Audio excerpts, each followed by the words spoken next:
compagnie de Julien Sandrel pour son nouveau roman La vie qui m'attendait chez Calman Levy. Moi déjà tout de suite je vous dis bravo parce que je me suis encore une fois régalé.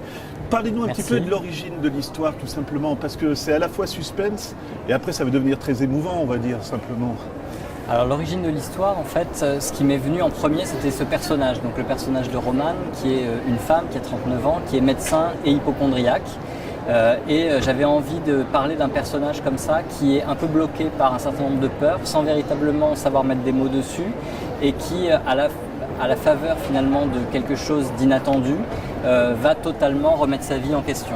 Voilà, donc c'est ça dont j'avais envie de parler, c'était ça le point de départ. Et je dirais, est-ce que vous seriez d'accord avec moi, c'est un livre fragile justement parce que si on en dit trop, après on risque de gâcher le plaisir du lecteur, d'où l'intervieweur qui est très embêté pour vous poser des questions. Mais on va parler de Romane tout simplement. Expliquez-nous comment vous l'avez créé parce qu'un médecin hypocondriaque, je ne connais pas tous vos livres, mais celui de le précédent c'était un drame, mais il y a beaucoup d'humour dedans malgré tout. Donc médecin hypocondriaque, est-ce que vous avez rigolé devant oui, en tout cas, ça m'intéressait de mettre finalement un médecin dans la situation la plus extrême qui soit, c'est-à-dire une propension psychologique à justement avoir peur de tout ce qui est médical et à être hypocondriaque.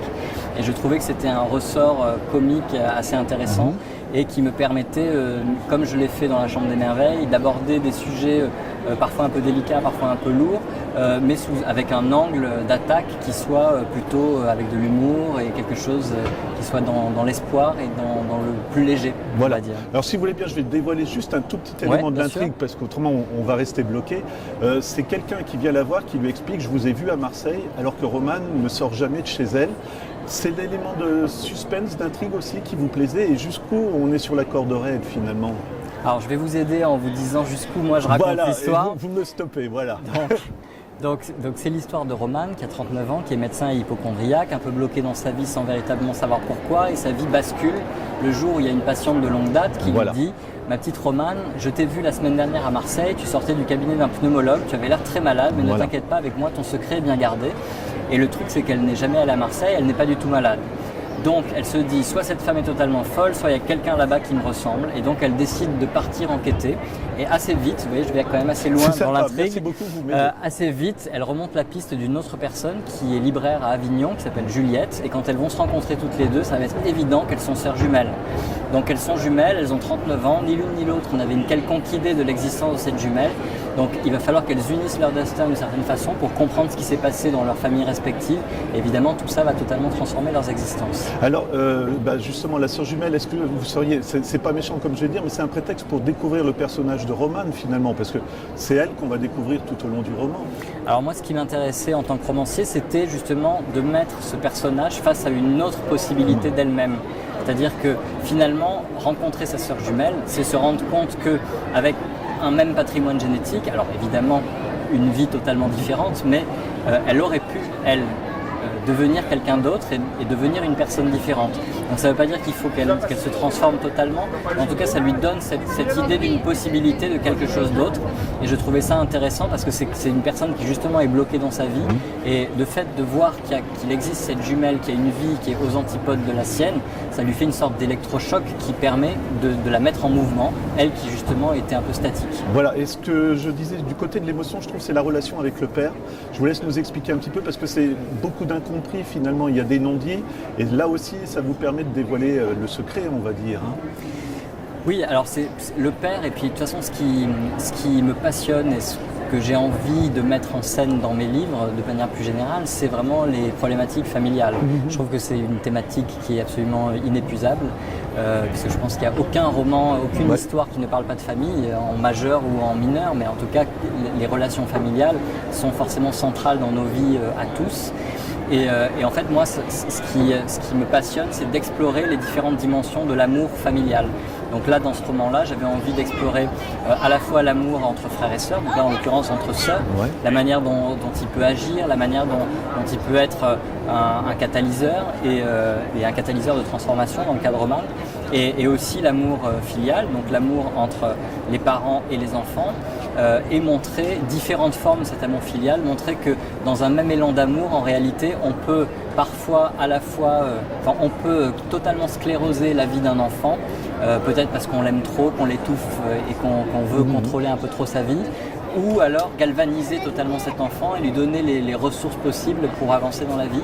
Et évidemment, tout n'est pas noir ou blanc, donc moi j'aime bien explorer les zones grises autour de toutes ces relations familiales, donc c'est ce que j'ai essayé de faire dans ce roman-là. Alors je ne sais pas si vous serez d'accord, il y a deux histoires parallèles, il y a l'histoire de Roman, mais il y a une histoire d'une autre personne, je suis vraiment embêté, c'est vous qui me direz à chaque fois, qui raconte vraiment l'origine de tout ça, de ces deux enfants, et là aussi on voit que c'est beaucoup de souffrance, et c'est ça que j'aime bien chez vous, c'est qu'il y a ce côté léger on va dire, mais vous pouvez aussi nous raconter des histoires qui vont servir l'histoire encore une fois, mais qui sont très dramatiques. Tout simplement.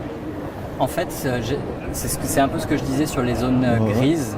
Tout n'est pas blanc, tout n'est pas noir. Et dans la vie, c'est un peu comme ça. Et moi, j'aime bien justement mettre en scène des situations dramatiques et rappeler que finalement, dans la vraie vie, on n'est jamais pendant 6 mois, 1 an, même quand il nous arrive un drame, le drame le plus atroce, on n'est jamais pendant 6 mois, 1 an en totale dépression, sans jamais une lueur d'espoir et sans jamais un rire ou une blague ou quelque chose qui vient égayer et rompre cette dynamique délétère. Et donc moi j'aime bien jouer avec ça, j'aime bien jouer avec à la fois certains éléments d'intrigue qui sont effectivement des éléments dramatiques et d'autres choses qui sont des ressorts comiques parce que je trouve que c'est comme ça dans la vraie vie et que dans la vraie vie on peut être plongé dans une situation dramatique tout en ayant des lueurs d'espoir et effectivement le roman est construit de cette manière-là avec à la fois des éléments dramatiques et des lueurs d'espoir dans le présent et aussi des explications liées au passé puisque c'est une autre thématique du roman, c'est le secret de famille. Évidemment, vous imaginez bien, comme je vous ai raconté l'histoire, que c'est deux sœurs jumelles qui se rencontrent à l'âge de 39 ans. Et ça veut dire qu'il y a évidemment d'un côté comme de l'autre de ces deux sœurs plein de secrets et plein de choses qui leur ont été cachées. Et donc tout l'enjeu du livre, en plus de leur propre construction personnelle, c'est de justement découvrir ces secrets et ce secret plus précisément qui est finalement le secret de leurs origines et qui est si important pour pouvoir se construire. Elles ont besoin de savoir exactement d'où elles viennent pour pouvoir savoir où elles vont. Et ça c'est assez génial, c'est quasiment la première fois qu'elles se rencontrent, elles se comprennent tout de suite et vous le décrivez très bien ça. C'est du naturel encore une fois. En fait, je me suis posé la question, je me suis dit, c'est quelqu'un qui se retrouve dans une situation comme celle-là, de se retrouver face à un frère jumeau ou une sœur jumelle, quel peut être le type de sensation, le type de sentiment. Et moi j'avais envie de décrire une rencontre qui ressemblait à un coup de foudre en fait. Donc c'est ça que j'ai essayé de retranscrire. Effectivement la première fois qu'elles vont se rencontrer toutes les deux, en réalité ça va être une telle évidence pour elles qu'il y a quelque chose de très fort entre elles qui va se passer de l'ordre du coup de foudre. L'aspect romantique, et là vous allez m'aider, c'est l'artiste que Roman va rencontrer. C'est son prénom, c'est pour ça que j'ai Désiré. Désiré.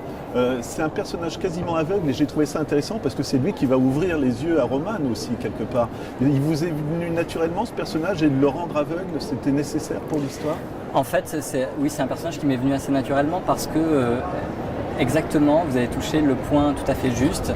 Je trouve que de la même façon qu'un médecin hypocondriaque, c'est une contradiction telle qui forcément à un moment fait exploser les choses et peut débloquer certaines situations, autant là on a un personnage aveugle qui est beaucoup plus clairvoyant et beaucoup plus lucide sur les gens et sur sa propre situation à lui que la personne de Roman elle-même. Et donc ce personnage, il va vraiment l'aider à ouvrir les yeux, justement. Et ça m'intéressait que ce soit un personnage qui soit aussi plein de contradictions et qui montre des choses qui sont possibles qu'elle s'interdisait. C'est-à-dire que c'est un personnage qui est aveugle et qui est aussi acteur. Acteur de théâtre et ce qui aussi peut paraître quelque chose d'assez antinomique et en fait d'être confronté à un personnage comme ça va permettre à mon personnage principal Roman de se rendre compte que finalement il y a pas mal de choses qui sont de l'ordre du choix et de l'ordre de la construction psychologique mais qui ne sont pas irréversibles. On peut être aveugle et décider de devenir acteur et y arriver et elle se dit bon bah moi tout va plutôt bien dans ma vie en réalité. Sauf que moi-même, je me suis auto-enfermé dans mes différentes peurs. Il est peut-être temps de m'en libérer. Ça sera une de mes dernières questions, mais je me disais à la fin du roman, on aurait pu imaginer que c'était un thriller aussi, parce qu'il y a beaucoup de choses, je ne pense pas trop dévoiler en disant qu'il y a beaucoup de gens qui ont été manipulés. Et je me disais, ça ferait aussi, si on prenait l'aspect thriller, ça marcherait aussi finalement, non ? Alors, J'ai écrit au début, parce que quand Ouais. on lit le résumé, on se dit « Ah bah, c'est C'est intéressant. Moi j'aime beaucoup les thrillers en tant que lecteur. Et en fait, la manière dont j'ai conçu ce roman, c'était comme ça. C'est-à-dire que, évidemment, c'est pas un thriller. C'est-à-dire qu'il n'y a pas d'éléments de peur viscérale, etc. Et de crime atroce comme il peut y avoir dans un thriller. Pas du tout. Je rassure les gens qui ont aimé La Chambre des Merveilles, c'est cohérent avec La Chambre des Merveilles. Exactement, oui. Mais par contre, ça m'intéressait de construire l'intrigue comme une intrigue à suspense, parce qu'en réalité, c'est une vraie intrigue à suspense. Dès le départ, on sait qu'il y a quelque chose à découvrir sur les origines. Et en fait, bah oui, c'est une enquête. Donc c'est pas une enquête sur un meurtre, c'est une enquête sur les origines, mais c'est une vraie enquête. Et donc j'ai essayé, moi, de construire, de concevoir le roman comme une enquête, en essayant justement de jouer avec le lecteur et de distiller les indices par-ci par-là, et ça marche qu'on très bien. découvre, qu'on soit tenu en haleine et qu'on n'ait pas vu venir les 30 dernières Je l'ai pas pages. vu. Ma dernière question, la notion de sacrifice, je trouve ça très émouvant aussi. Ça doit être délicat à écrire justement le final. Je ne sais pas, est-ce que vous avez eu plusieurs approches ou est-ce que ça vous a paru encore une fois naturel? Alors, en réalité, la manière dont finit le roman, dont on ne parlera pas ici, c'est une des choses qui est arrivée en premier dans ma réflexion. En fait, j'avais le personnage principal et j'ai eu très vite la fin du roman, dont je pensais initialement qu'elle serait le début, en fait. D'accord. Et après, quand j'ai commencé à travailler dessus, je me suis rendu compte que c'était beaucoup plus intéressant, finalement, de construire tout le roman sur quelque chose qui ne serait révélé qu'à la fin. Mais c'était quelque chose qui était présent depuis le début. Est-ce que vous avez un plan, justement, après j'arrête de vous embêter, mais parce que comme il faut vraiment faire attention à tout ce qu'on dévoile au fur et à mesure, vous avez noté des endroits à ce moment-là, on va dire ça, ou des choses comme ça, ou encore une fois, il y a des écrivains qui me disent j'écris comme ça, et puis voilà, c'est tout bon. Non, moi je suis, on va dire, je suis hybride. C'est-à-dire que j'aime bien savoir où je vais. Ouais. Donc quand je commence à travailler, j'écris généralement un synopsis qui peut être d'une dizaine, d'une trentaine de pages, où je raconte la totalité de l'histoire. Je suis très clair sur les personnages principaux, leur psychologie, leur passé, etc. Mais après, j'aime bien me laisser surprendre, moi aussi, et du coup, laisser des zones d'ombre dans le cœur du récit. Donc là, pour La vie qui m'attendait, en l'occurrence, c'était exactement ça. C'est-à-dire que je connaissais le début, je connaissais la fin, je connaissais mes personnages, je savais globalement ce qui allait se dérouler, mais il y a beaucoup de choses que je n'avais pas prévues, des personnages secondaires qui sont apparus comme ça. Par exemple, le personnage de Madame Racine, qui est une personne qui dépose des messages dans les livres, etc. C'est un personnage qui est arrivé, un personnage secondaire qui est arrivé en cours d'écriture. Et ça vient d'où, justement? Tant pis pour vous, dites-moi, Madame Racine, comment vous l'avez créé? Parce que c'est un personnage génial, ça, c'est vrai. Alors, je ne saurais pas dire exactement d'où c'est venu, mais j'aime bien l'idée de la transmission dans les livres. Et je trouve que souvent, la transmission est beaucoup plus forte dans les livres quand la personne qui nous fait partager quelque chose nous fait partager finalement ce qu'elle a préféré dans un livre. Et du coup, j'aimais bien cette idée de quelqu'un qui prend des extraits de romans, de poésie qu'elle a aimé et qui les glisse dans d'autres romans pour que les gens puissent profiter de ce qu'elle a aimé. C'est une façon de partager de manière anonyme. Et voilà, j'aimais bien cette idée-là, mais je ne saurais pas dire exactement d'où elle est venue. Voilà. Bah, écoutez, Julien, en tout cas, on vous remercie parce qu'encore une fois, je le répète, c'est un vrai plaisir de lecture et c'est très agréable de découvrir quand il y a des rebondissements et que c'est bien géré comme ça. Merci, quoi, tout simplement. Merci beaucoup. Donc, je rappelle votre livre, Julien Sandrel, pour La vie qui m'attendait chez Calman Levy. Voilà, merci. Merci.